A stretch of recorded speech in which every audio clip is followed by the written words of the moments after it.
Muchas bendiciones. Esta es la pastora Itza Hernández con ustedes del Ministerio Visión de Águila Internacional.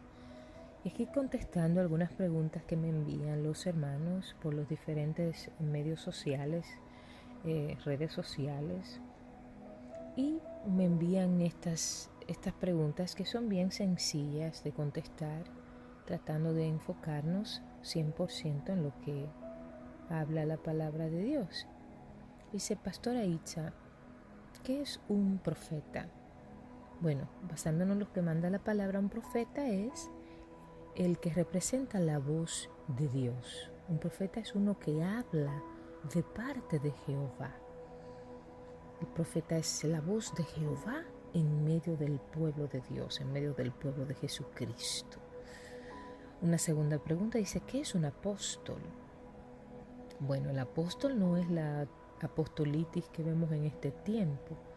Un apóstol bíblicamente, según el ministerio escondido que tenía el Padre y que fue revelado después que Jesucristo resucitó, ese fue un ministerio revelado después de la resurrección de Jesucristo. Antes de Jesucristo no hubo apóstoles.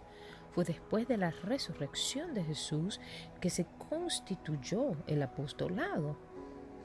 Entonces el apóstol es aquel que recibe estrategias de parte de Jesucristo, las estrategias del reino para transformar, para corregir, para regir, para establecer su gobierno divino en la tierra. El gobierno divino no es ejercer una autoridad autocrática o un abuso de autoridad. No. Es establecer diseños y estrategias espirituales aquí en la tierra. Y lo que más realza a un apóstol es su humildad. Es el sello, las arras del Espíritu en él. La humildad, la integridad. Los apóstoles no se autonombran ni se autoseñalan, ni siquiera se llaman apóstoles en realidad.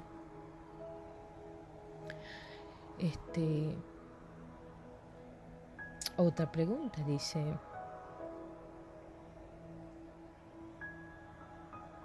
¿cuántas partes tiene el ser humano? Bueno, esto es una teoría, una línea teológica bastante debatible. Particularmente yo pienso que el ser humano es un espíritu con alma y cuerpo.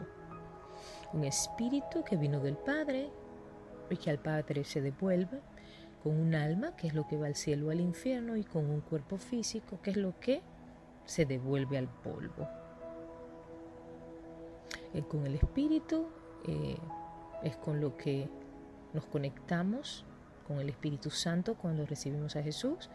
Con este es con quien tenemos comunión, con quien adoramos. Ahí empezamos a interactuar con el Espíritu de Dios. En el alma están nuestras emociones, sentimientos, la voluntad, el libre albedrío, el pensamiento, la mente, y el cuerpo físico, que es con lo que accionamos en este plano material.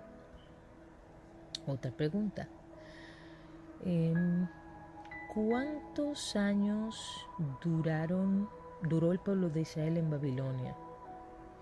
Bueno, Israel duró en Babilonia alrededor de 70 años. Y dice cuántos años duró Israel en Egipto. Israel duró en Egipto alrededor de 400 años. Dice acá, ¿cómo se recibe el ministerio de liberación? El ministerio de liberación, que es el pan de los hijos, la liberación es el pan de los hijos de Dios, se recibe por revelación. Es un ministerio que se recibe por imposición de manos, ni se recibe por una ordenación, ni se recibe, es un ministerio bastante complejo, muy complicado, muy profético, muy difícil de mantener, porque demanda muchísima santificación y Satanás se ensaña bien duro contra los ministros de liberación y se recibe 100% por revelación, y lo peor no es recibir el llamamiento sino mantenerlo. Lo constituyó exclusivamente Jesucristo. Dice aquí, han llamado a Donald Trump Ciro, muchos ministros actuales. ¿Qué significa la unción de Ciro? La unción del rey Ciro el Grande, según lo que manda la Biblia, en Daniel capítulo 5, 6, 7, que habla del rey Ciro el Grande, nos habla de un gobierno, de un dominio, de una reedificación.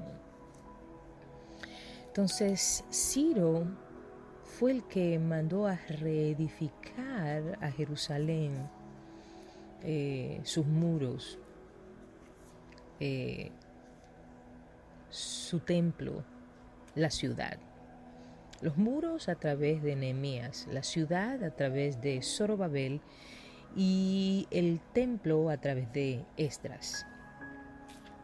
Entonces, cuando hablamos del rey Ciro el Grande, hablamos de un gobierno de reedificación.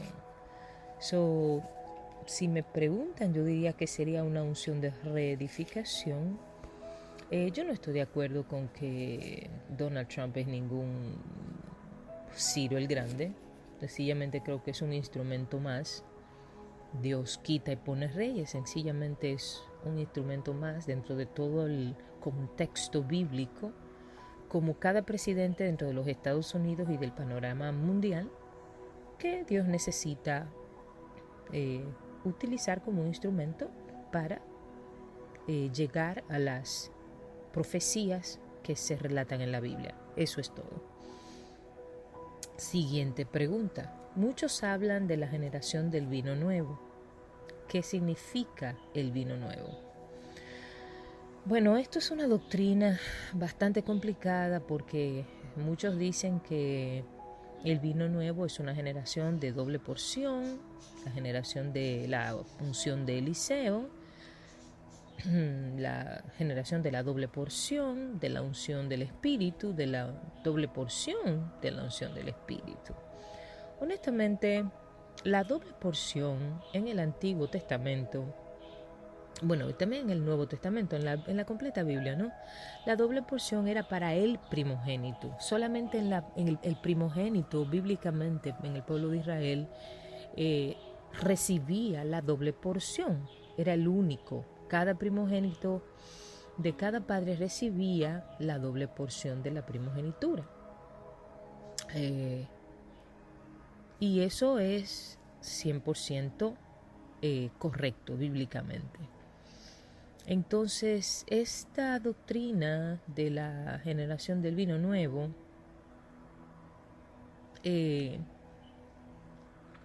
tenemos que tener mucho cuidado con ella. Es bíblica siempre que la cojamos como manda la palabra. Si es por la primogenitura, es una generación de primogenitura, las primicias en Cristo, amén. Pero no creyéndonos que somos más de lo que realmente somos. La siguiente pregunta dice, ¿qué representa el trigo? El trigo en la palabra realmente lo que representa es provisión de Jehová para nuestras vidas. La siguiente pregunta dice, pastora, ¿qué representa el aceite? El aceite representa la unción del Espíritu Santo. ¿Y qué representa el agua? Pues la llenura del Espíritu de Dios. La unción y la llenura del Espíritu Santo no son la misma cosa, mis amados hermanos. La unción es cuando ya ha habido una llenura. La llenura es por una vida en santificación. Aquí me pregunta, nunca se habla en la iglesia de los 4 elementos. ¿Qué son los 4 elementos? Algunos dicen que hay 5 elementos. ¿Qué significan y cuáles son estos? Bueno, ¿cuántas preguntas extrañas me están haciendo los hermanos el día de hoy? Existen 4 elementos que son lo voy a nombrar en la forma en que el Dios Padre los creó. El agua, después está el aire, la tierra, el fuego y, por supuesto, está el espíritu del hombre, o sea, el hombre en sí. Es el 5º elemento y sí, es real, es verdadero, pero tenemos que tener muchísimo cuidado porque esa es otra corriente de una teoría que los satanistas utilizan para hacer muchísimas cosas que ofenden grandemente a nuestro Padre Celestial y a Jesucristo. Dice, se habla mucho de los espíritus de sensualidad conocidos como metresas. ¿En qué parte de la Biblia se habla de estos?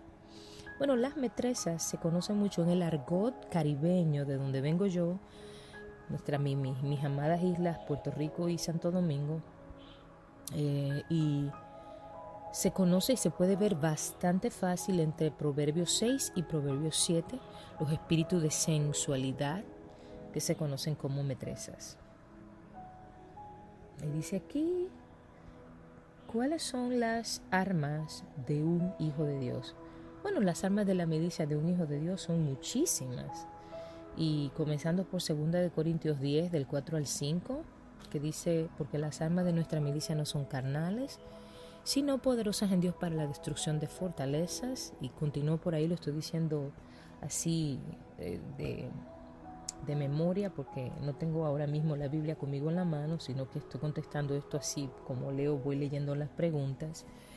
Y mis queridos hermanos, hasta aquí los dejo porque se supone que estos son solamente unos cuantos minutos. Me están llegando las preguntas por millones aquí. Saben que todo el mundo sabe que yo amo mucho las preguntas, me gustan mucho. Y voy a seguir a medida que pasa el tiempo acá leyendo toda esta cantidad de preguntas que me llegan, compartiendo con ustedes. Estos son preguntas y respuestas en Verdades sin disfrazar. Soy la pastora Itza Hernández con ustedes. Dios me los bendiga. Visión de Águila Internacional. Sea la paz.